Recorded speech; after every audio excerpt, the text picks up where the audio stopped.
তবে আমি শুরুতেই বিক্রমের কাছে চলে যাব সরাসরি। বিক্রম, তুমি প্রথম এই খবর ব্রেক করো, ঠিক ফোন করে শোভন চট্টোপাধ্যায়কে কি বলা হয়েছিল? দেখো, শোভন চট্টোপাধ্যায় প্রাক্তন মেয়র কলকাতা শহরে, তার তৃণমূলের প্রত্যাবর্তন নিয়ে বেশ কিছুদিন ধরে জল্পনা কল্পনা চলছিল, কিন্তু সেই যাবতীয় জল্পনা কল্পনার কিন্তু অবসান ঘটলো গতকাল। আমরা যেটা জানতে পারছি যে তৃণমূলের হাইকমান্ড থেকে সরাসরি ফোন গিয়েছিল শোভন চট্টোপাধ্যায়ের কাছে। এক শীর্ষস্তরের নেতা তিনি ফোন করেনি শোভন চট্টোপাধ্যায় এবং তার শিবিরকে, এবং সেই ফোনে কিন্তু স্পষ্টত বলে দেওয়া হয় যে শোভন চট্টোপাধ্যায় এর আগে যখন তৃণমূলের একাংশ নেতাদের সঙ্গে তার কথা হচ্ছিল, তিনি বেশ কিছু শর্তের কথা বলছিলেন, নিশ্চয় কন্ডিশনের কথা বলছিলেন। সেই কন্ডিশন বা সেই শর্ত রাখলেই তবেই তিনি দলে ফিরবেন, এমনটা কিন্তু শোভন চট্টোপাধ্যায় সেই আংশিক নেতাদেরকে জানিয়েছিলেন। কিন্তু তার মধ্যে অন্যতম গুরুত্বপূর্ণ তার পয়েন্ট ছিল যে রত্না চট্টোপাধ্যায় অর্থাৎ তার প্রাক্তন স্ত্রী, তাকে কিন্তু দল থেকে সরিয়ে দিতে হবে, তাকে তার দায়িত্ব থেকে সরিয়ে দিতে হবে। গতকাল হাইকমান্ড থেকে যে ফোন গেছে সেখানে কিন্তু স্পষ্টত শোভন চট্টোপাধ্যায়কে বলে দেওয়া হয়েছে রত্না চট্টোপাধ্যায়ের ইস্যু সহ তিনি যেই শর্ত দিয়েছিলেন, যেই কন্ডিশনের কথা বলেছিলেন, কোনো কন্ডিশন মানা হবে না। নিঃশর্তভাবে তিনি যদি আসতে চান তাহলে আলাদা বিষয়, তার দেওয়া কোনো কন্ডিশন কোনো শর্ত সেখানে কিন্তু দল মানবে না। এবং দলের তরফ থেকে কড়া বার্তা কড়া ভাষায় কিন্তু তাকে বলা হয়েছে যে যদি তিনি আসতে চান তাহলে কিন্তু অত্যন্ত তাৎপর্যপূর্ণভাবে তাকে একজন সাধারণ কর্মী হিসেবে তৃণমূলের পতাকা নিয়ে আবার নতুন করে দলে যোগদান করতে হবে। এখানেই তোমায় জানিয়ে রাখবো, যেটা আমরা তৃণমূলের একদম শীর্ষস্তর থেকে জানতে পাচ্ছি, শোভন চট্টোপাধ্যায়কে নিয়ে কিন্তু এই মুহূর্তে বিরক্ত তৃণমূল কংগ্রেসের শীর্ষ নেতা নেত্রীরা। এবং সেই জায়গায় দাঁড়িয়ে কিন্তু তাকে বলা হয়েছে যেখানে তিনি এর আগে আমরা দেখেছি যখন শোভন চট্টোপাধ্যায় বিজেপিতে যোগদান করেন তখন কিন্তু তিনি বিজেপির পতাকা নিয়ে যোগদান করেছিলেন। এই গোটা বিষয়টা কিন্তু ভালো চোখে দেখছে না তৃণমূল, এমনটাই তৃণমূল সূত্রের খবর।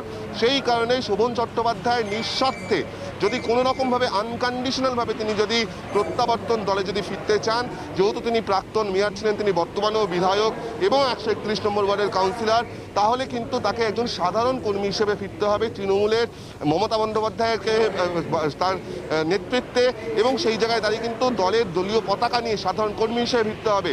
এবং এই যে প্রত্যাবর্তন, তিনি যদি প্রত্যাবর্তন করেন, সেই প্রত্যাবর্তনের আগে কিন্তু তার সঙ্গে কোনো রকম কোনো আলোচনা হবে না, কোনো রকম তার শর্ত রাখা হবে না। একমাত্রই রাস্তা রয়েছে শোভন চট্টোপাধ্যায় তৃণমূলে ফেরার। যদি তিনি নিঃশর্তভাবে একেবারে আনকন্ডিশনালভাবে তিনি ব্যাক করেন, একজন সাধারণ কর্মী হিসেবে হাতে দলীয় পতাকা নিয়ে তাকে ব্যাক করতে হবে, তার পরবর্তী ক্ষেত্রে কিন্তু তার সঙ্গে আলোচনা করা হবে। এখানেই তোমাকে জানিয়ে রাখবো যে শোভন চট্টোপাধ্যায়ের এই মুহূর্তে দাঁড়িয়ে তার রাজনৈতিক স্ট্যাটাস কি সেটা নিয়ে কিন্তু একটা জল্পনা রয়েছে, একটা প্রশ্ন রয়েছে। কারণ তিনি একজন বিধায়ক, তিনি বেহালা এলাকার তিনি বিধায়ক, তার সঙ্গে সঙ্গে তিনি 131 নম্বর ওয়ার্ডের কাউন্সিলর। কিন্তু তিনি এখনো পর্যন্ত আমরা দেখেছি অন্যান্য বিভিন্ন তৃণমূল ছেড়ে যাওয়া বিজেপিতে যাওয়া যে সমস্ত নেতা নেত্রীরা তারা কিন্তু বিভিন্ন জায়গায় দলের পদ পেয়েছে। শোভন চট্টোপাধ্যায় কিন্তু সেই অর্থে কোনো পদ পাননি, উল্টে তাকে কিন্তু রাজ্য পুলিশ তার সিকিউরিটি দিচ্ছে, অর্থাৎ তিনি যে সিকিউরিটি পান সেটা কিন্তু রাজ্য পুলিশ দেখছে। এই পরিস্থিতিতে দাঁড়িয়ে শোভন চট্টোপাধ্যায় কি করেন সেটাই এখন দেখার বিষয়। একদমই তাই, সেদিকে আমাদের নজর থাকবে। বিক্রম, তুমি সঙ্গে থাকো। আমাদের আরেক প্রতিনিধি কমলিকা সেনগুপ্ত এই মুহূর্তে আমার সঙ্গে রয়েছে। কমলিকা, এই বিরক্তির কারণটা কি?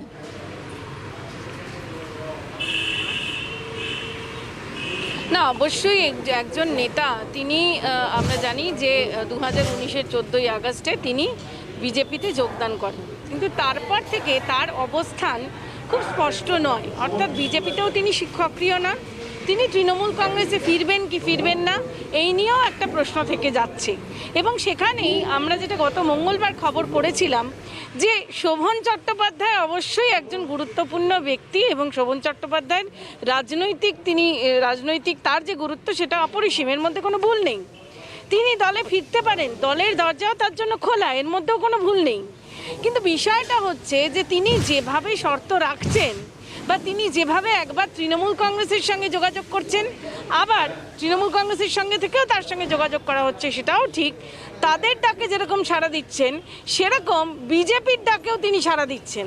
অর্থাৎ দু নৌকায় পা দিয়ে চলতে চাইছেন শোভন চট্টোপাধ্যায়। একেবারে যদি আমরা সোজা চোখে দেখি তাহলে এটাই সাধারণভাবে মনে হচ্ছে, কিন্তু সামনেই রাজনৈতিক বড় ম্যাচ, এবং সেখানে কার পক্ষে তিনি সেটা তো তার সামনে আসতে হবে। অবশ্যই এখন অতিমারি চলছে, অবশ্যই এখন প্যান্ডেমিক চলছে, কিন্তু এইভাবে আর কদিন এই প্রশ্নই কিন্তু তৃণমূল কংগ্রেসের ভেতরে ঘুরছে, এবং তার জন্যই আমরা দেখেছি গত সপ্তাহে রত্না চ্যাটার্জি কে নিয়ে একটি খবর সামনে আসে যে রত্না চ্যাটার্জিকে দায়িত্ব অব্যাহতি দেওয়া হয়েছে, কিন্তু তারপরে দেখা যায় যে রত্না চট্টোপাধ্যায় যে 131 নম্বর ওয়ার্ডে কাজ করছিল তাকে কোথাও পার্টির তরফ থেকে মানা করা হয়নি। অর্থাৎ শোভন চট্টোপাধ্যায় যে শর্তগুলো দিচ্ছিল সেগুলোর আনুষ্ঠানিক কোনো রকম কোনো র্যাটিফিকেশন দলের তরফ থেকে হয়নি। মঙ্গলবার দিন আমরা খবর করি যে দল কোনো শর্ত চাইছে না, শর্ত ছাড়া তুমি যদি শোভন চট্টোপাধ্যায় যদি ফেরেন অবশ্যই দল সেটাকে অভিনন্দন জানাবে। কমলিকা, তুমি সঙ্গে থাকো, আমি এই বিষয়টাই তোমার কাছে আসবো। অর্থাৎ কমলিকা এটা স্পষ্ট করে দিল যে ঠিক কি কারণে তৃণমূল কংগ্রেসের অন্দরে শোভন চট্টোপাধ্যায়কে নিয়ে এই ক্ষোভ। আমি এখানে বিশ্বনাথ বাবুর কাছে আসবো। বিশ্বনাথ বাবু, আপনার কি মনে হয় শোভন চট্টোপাধ্যায়ের মতো একজন রাজনীতিবিদ, একজন দক্ষ রাজনীতিবিদ, তাকে দলে ফিরিয়ে আনার জন্য তার যে সমস্ত শর্ত, সেই সমস্ত শর্তকে কিন্তু মেনে নেওয়া হবে না, সেটা পরিষ্কার করে জানিয়ে দেওয়া হলো। আপনার কি মনে হয় কি কি কারণ থাকতে পারে? দেখো, তিনটে বেসিক কারণ। একটা হলো যখন দল আলোচনা করছে, তৃণমূল কংগ্রেস আলোচনা করছে, তখন অরবিন্দ মেননের তার বাড়িতে যাওয়া, তার সাথে দীর্ঘ বৈঠক করা এবং অরবিন্দ মেননের এই সফরটা একটা বড় কারণ। তার মানে তিনি স্থির করতে পারছেন না যে তিনি আদতেও তিনি আসবেন কিনা, বিজেপির সাথে সম্পর্ক রাখছে যে অরবিন্দ মেননের তার বাড়ি যাওয়ার মধ্য দিয়ে সেটা হয়, এটা তৃণমূল নেতৃত্বকে ভাবিয়ে তোলে। এক, দ্বিতীয় যেটা সেটা হলো যখন সূচনা করছে তখন তার বান্ধবী অর্থাৎ শোভন বাবুর যে বান্ধবী বৈশাখী বন্দ্যোপাধ্যায়ের রিহ্যাবিলিটেশনটাকে উনি গুরুত্ব দিচ্ছেন। অর্থাৎ খুব পরিষ্কার করে বললে তিনি ওয়াকুপাতে যে জেনারেল সেক্রেটারি ছিলেন সেই পদে যাতে ফিরিয়ে নেওয়া যায় বৈশাখী বন্দ্যোপাধ্যায়কে গুরুত্ব দেওয়া আলাদা করে সেইটা শর্ত রাখছেন, যেটা তৃণমূল কংগ্রেসের পক্ষে মেনে নেওয়া করতে সম্ভব নয়। থার্ড যেটা কারণ সেটা হলো যে রত্না চট্টোপাধ্যায় ইতিমধ্যেই শোভন বাবুর বা 131 নম্বর ওয়ার্ডে যথেষ্ট সাপোর্টের সাথে কাজ করছেন। সাধারণ মানুষের মধ্যে অ্যাকসেপ্টেবিলিটি তৈরি হয়েছে। ফলে ওখান জায়গা থেকেও হয়তো এই অনুসন্ধান করে দেখা হয়েছে রিয়ালিটিতে ক্যান্ডিডেট হিসাবে রত্না চট্টোপাধ্যায় অনেক বেশি পোটেনশিয়াল।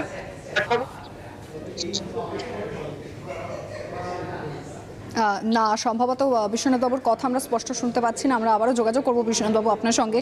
তবে আমি আমাদের আরেক প্রতিনিধি অঞ্জন রায় মুর্জা আমাদের সঙ্গে রয়েছে। অঞ্জন, এইটা পরিষ্কার হয়ে যাচ্ছে যে কি কারণে এই বিরক্তি, অর্থাৎ একটা দু নৌকায় পা দিয়ে চলার একটা প্রবণতা শোভন চট্টোপাধ্যায়ের মধ্যে দেখা যাচ্ছে। এই যে একটা নৌকা যদি তৃণমূল হয়, অপর নৌকা বিজেপি, এই মুহূর্তে দাঁড়িয়ে বিজেপি শোভন চট্টোপাধ্যায়কে নিয়ে ঠিক কি কি ভাবছে?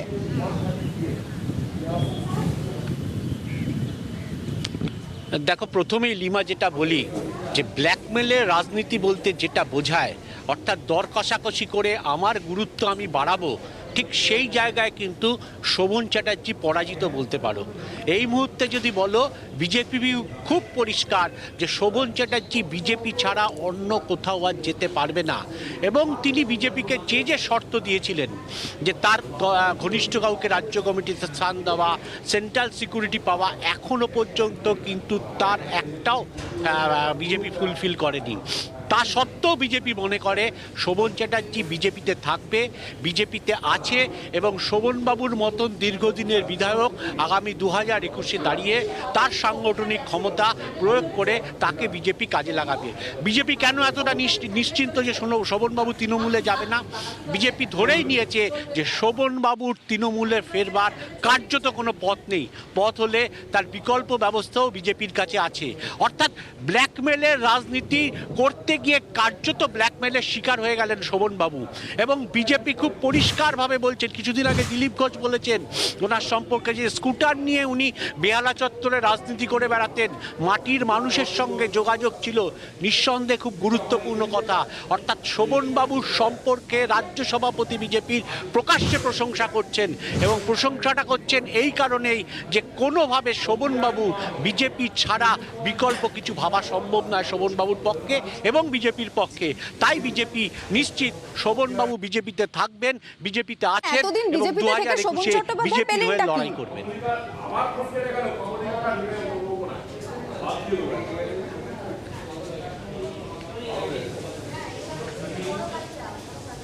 অঞ্জন, শোনা যাচ্ছে? লিমা কাকে বলছে? হ্যাঁ, আমি তোমাকে অঞ্জন জিজ্ঞেস করছি যে হ্যাঁ, বলো, এতদিন বলো। বিজেপিতে থেকে যদি জিজ্ঞেস করা হয় শোভন চট্টোপাধ্যায়, তিনি পেলেনটা কি?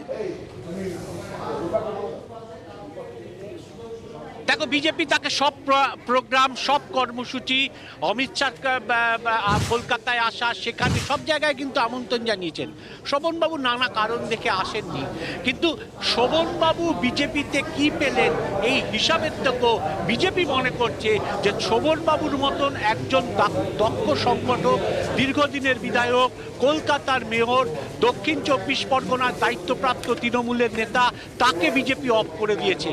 অর্থাৎ এই বিস্তীর্ণ জায়গাটাকে অফ করে দিয়ে বিজেপি মনে করছে যে তার যে শূন্যস্থান তৃণমূলের মধ্যে সৃষ্টি হয়েছে, সেই শূন্যস্থান কাজে লাগাচ্ছে তারা, এবং ভবিষ্যতে এই সব জায়গায় শোভনবাবুকে তারা নিয়ে যাবে। অর্থাৎ এইভাবে বিজেপি কিন্তু ভাবতে শুরু করছেন। শোভনবাবুর দেওয়া কোনো শর্ত তারা মানছেন না, কিন্তু বিজেপি ভাবনাটা হচ্ছে এইভাবে যে শোভনবাবুকে অফ করো তৃণমূল থেকে, তারপর শোভনবাবুকে কিন্তু আদেও কি শোভন চট্টোপাধ্যায় তৃণমূলে যাবে? অঞ্জন, তুমি প্লিজ হয়ে। সঙ্গে থাকো, আমি এখানে বিশ্বনাথ বাবুর কাছে আসবো। বিশ্বনাথ বাবু, আপনার কি মনে হয় এইসব শর্ত ত্যাগ করে শোভন চট্টোপাধ্যায় তৃণমূলে ফিরবেন?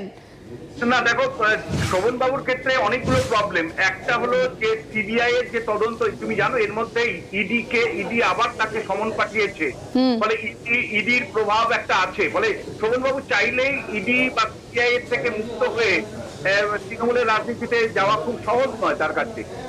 দ্বিতীয় যেটা, সেটা হলো যে রত্না চট্টোপাধ্যায় ইতিমধ্যেই গত কয়েক বছর মানে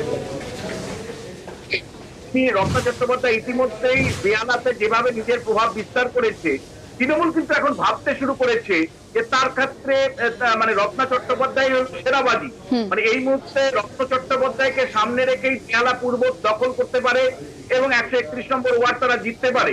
ফলে সেই রকম একটা জায়গায়, কারণ গত প্রায় 2 বছরের উপরে সময় ধরে বেয়ালাতে একজন বিধায়ক অনুপস্থিত, শোভনবাবু অনুপস্থিত, 31 নম্বর ওয়ার্ডে অনুপস্থিত। সাধারণ মানুষের মধ্যে ক্ষোভ, বিক্ষোভ, সুবিধা অসুবিধা নিয়ে তার দৈনন্দিন কোনো নেই, চিন্তা নেই। ফলে সাধারণ মানুষের যে অবস্থান, সেটা কিন্তু অনেকটা বেশি রত্না চট্টোপাধ্যায়ের পক্ষে এবং শোভন বাবুর বিপক্ষে। ফলে যে ground reality Trinamool Congress assess করছে, তাতে তারা মনে করছে রত্না চট্টোপাধ্যায়কে সামনে রেখে বেহালা পূর্ব বিধানসভা ক্ষেত্রে জয় অনেক সহজ হবে। ফলে এই মুহূর্তে রত্নাকে অফ করে দেওয়া তাদের কাছে বোকামি হবে। সেই কারণেই তারা কিন্তু আম আর ছালা দুটোই যাতে না চলে যায়, সে কারণেই রত্না চট্টোপাধ্যায়ের উপর বেশি ভরসা রাখছে।